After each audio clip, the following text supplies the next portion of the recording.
Hello and happy Tuesday, which is, of course, my book reviews day. And today I want to talk to you about Don't Let Them Get You Down by Philip Fracassi, which is available exclusively through Zagava over in Germany.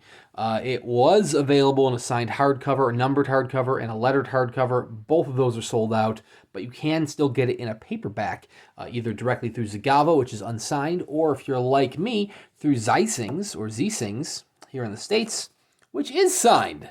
And as of today, me uploading this video, it is still available through Ziesings, both the signed paperback and they even have a hardcover edition on there as well. So Don't Let Them Get You Down is a very short novel. You might even call it like a longer novella, just under 180 pages. And it is very against form from what I've previously read by Fracassi. This is an author who has been absolutely killing it in the horror game. Gothic was phenomenal. Boys in the Valley was phenomenal. Even A Child Alone with Strangers, which isn't really a horror novel, has its horror elements, and it was phenomenal. But Don't Let Them Get You Down is completely against type form. It's not horror. I don't want to call it a psychological thriller, but it is very psychological. It deals with the human mind. It deals with loss. It deals with grief. It even deals with a little bit of substance, I don't want to say abuse, substance withdrawal in terms of medication or antidepressants or anxiety medication. The main character, pictured here on the cover doing his best Slime City cosplay, is Peter Radcliffe, a man who who prior to the novel starting has lost his wife, the center of his world. 2 years prior to the start of the novel, she passed away through cancer. And at its heart, that is what this novel is about. It is about grief and loss. And over the course of these 2 years, Peter has just been going through the motions. He's been on antidepressants, talking to his therapist. He's been trying to deal and cope with the loss of his wife, but his life has never quite gotten back on track. And this is the novel of Peter attempting to get his life back on track. It's him getting back out, trying to get into the dating scene again, hanging out with some friends at a barbecue. And it's not quite epistolatory because it's not really like diary entries, but the entire thing is told from the point of view of like timestamps, almost as if it was a diary. Although it's, like I said, it's definitely not a diary, but it does follow along with his internal thoughts as time progresses. And it was a really powerful read. Holy crap. If you're looking for a pick-me-up, this is not it. So I'm just going to tell you right there, if you're looking for, the happy going through the days, going through like the sunshine and the daisies, you're not going to get this with this novel. This was a depressing read. I consider myself thankful that I have not experienced the type of loss that Peter has experienced, but I still felt for him. Oh my God, you feel horrible for him. He's a very tragic character. If you have experienced significant loss of a loved one, significant other, then you are probably going to empathize that much more with Peter. Just the absolute details and rabbit holes it goes down in terms of dealing with loss and grief and therapy and taking antidepressants and taking medication to offset the antidepressants and medications upon medications to try to just get back into a normal swing of things. It's heartbreaking. It's a tough read, but it's very well written, incredibly well written.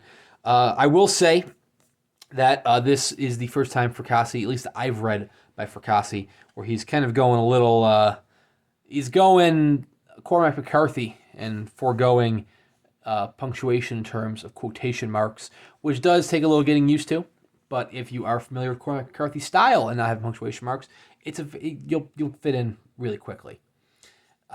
Just man, it hits deep. It really hits deep. The hardcover is beautiful. I did do an unboxing of the hardcover on this channel, but I waited until I got the paperback to read it. But it's just gorgeous quality from Zagava all around, inside and out, in terms of the production and in terms of the writing, as my camera tries to figure out what it wants to focus onto. Fracassi, I tip my hat to you, sir. You're a chameleon with your writing. Every single one of Fracassi's stories has been a completely different style. So much so that you could say, oh, there's different writers, different authors, but it's all the same author, and I commend him for it. I was wary going in because he had described it to ID or ID, I think it was ID, from Beneath the Pale Sky, which was another that was a very Chuck Palahniuk style story. And I loved Beneath the Pale Sky, but I will admit that ID was my least favorite of the stories in there. I mean, Chuck Palahniuk is a style that is very hard to nail down. Like, many attempt it, few succeed. I wouldn't quite say Don't Let Them Get You Down is very much in that style. I mean, there are aspects where you can definitely see some influence from Chuck Palahniuk in here, but he makes his own style work here, like kind of the Cormac McCarthy, no quotation marks, the diving into the mind and dreams of Peter Radcliffe and his day-to-day as he tries to get back on top and get back into the swing of things. It worked incredibly well. It was, like I said, if you're looking for horror, or you're looking for the upcoming horror author Philip Fracassi, you're probably not going to get it here in terms of horror. But if you're looking for like a psychological drama, and like I said, I use the word psychological in quite the literal sense, in that you are getting in the head of a guy who he has depression, anxiety, he's having a really, really bad time in life. Quite the literal sense of a psychological read.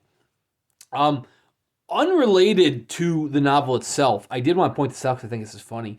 I did do an unboxing of the paperback edition, and I don't recall if I read this little quote on the back, but there is a little paragraph on the back cover. This is just on the paperback edition. This was not on the hardcover edition. I presume it's not going to be on the lettered either. It's the paperback edition, and having read the story, I don't know what this is. Because this is not from Don't Let Them Get You Down. So I don't know if that's just a little mistake on Zagava's part. I don't know. But that's not from this title. So if you do happen to stumble upon, I doubt you're going to stumble upon the paperback in like a store near you, at least unless it gets published again here in the States. Because this is technically a German import. But if you do stumble upon it and you try reading the blurb on the back, that's not from this novel. That I don't know what that is. Anyways, I imagine that we're probably going to get some U.S. publication at some point. One of Fracassi's earliest U.S. publications was The Egotist, which Zagava announced they're going to do a signed limited edition of. I don't know if they said signed. They said limited edition. Technically, this wasn't supposed to be signed other than the lettered edition. Fracassi surprised everybody by having the numbered edition be signed. So presumably, vice versa, Don't Let Them Get You Down will get a U.S. release at some point. I just don't know where. I don't know from whom. I don't know when. But I imagine it's got to be in the works. Anyways, check out Fracassi Freaks over on Facebook. You get a lot of great notifications for early works for Philip Fracassi, little details like that. We got the early notification of Behold the Void that Thunderstorm is doing, which, speaking of which, you can now go on to Thunderstorm Books and get a signed limited edition of Behold the Void by Philip Fracassi. A couple months back, they did a timed pre-order for Beneath the Pale Sky, and they announced, hey, we're also going to do Behold the Void. And then Paul from Thunderstorm said, surprise, Behold the Void is also in stock. Beneath the Pale Sky is in stock. Behold the Void is in stock. So that one's on sale as well. So it was cool. I now have both of those Thunderstorm books on their way to me, and I'm very, very excited. Anyways, check out Ziesing. They have a lot of signed Philip Fracassi. VJ Books has a lot of signed Philip Fracassi, although this particular title is not a VJ Books. It is on Ziesings, however you pronounce it. You got to have that Z connection, right, with Zagava. Check out Fracassi Freaks over on Facebook, and just check out Philip Fracassi in general. This man has been kicking ass these past few years. Thank you very much for watching. Please consider liking and subscribing, and we'll see you around next time.